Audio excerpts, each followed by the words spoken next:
أنا مالك كنيم كناس تنين كلارك كتونين تناس دي ينير كمال كنور أونلاين تي في كنوكدون كنشونغدون كيل كجن شانل مه كجن قاسم راجع بانا كوين بينكي من بانا كوين شالا دوننا Honorable Ansunta Dimo Sheikh Michi Jal Kel Kena Dr. Yang Machaten Zurgun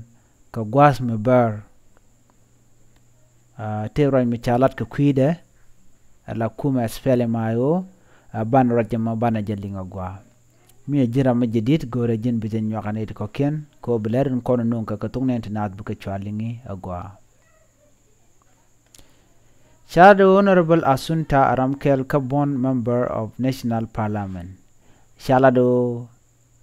en shega me cha jalkel ka Dr. Yang Machaten ni ka gwas mi chewa nika fan gak shumene wo Dr. Yang Machaten ka juba karon kine dara wi wal bakel shungo ba shunga kel kes ka Dr. Yang Machaten zurgon Chalado en Honorable Asunta Nicola Dimo jen chalade long ka kuya spele mayo gwana tungwan chalado jen la chunga kel ka spele mayo mite melat ke be yig joiten ke chunga kel ka spele mayo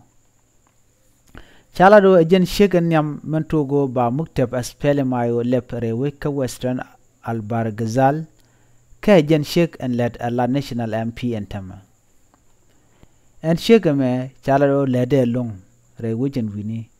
ki etedung wan lede long ka kwiko de aspele mayo der chonkel jen Chalado che tigde che kamo be chonkel ka aspele mayo entama chung ji aspele mayo kel ba kaja ka do badana chajalat na me jele dandi yenling anu Honorable Asunta ramchi jalkel ke Dr. Yang Machaten zurgon ne ka gwas me bar shala do ngoda ba chunga kel chuma antama kana Dr. Yang Machaten zurgon mi jira ma jedit ke jen channel ma no ga jen anu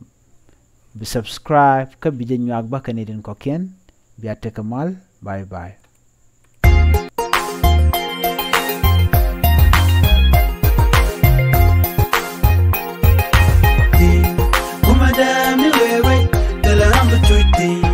Talagan betuti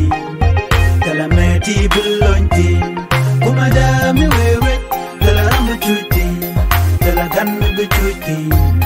talameti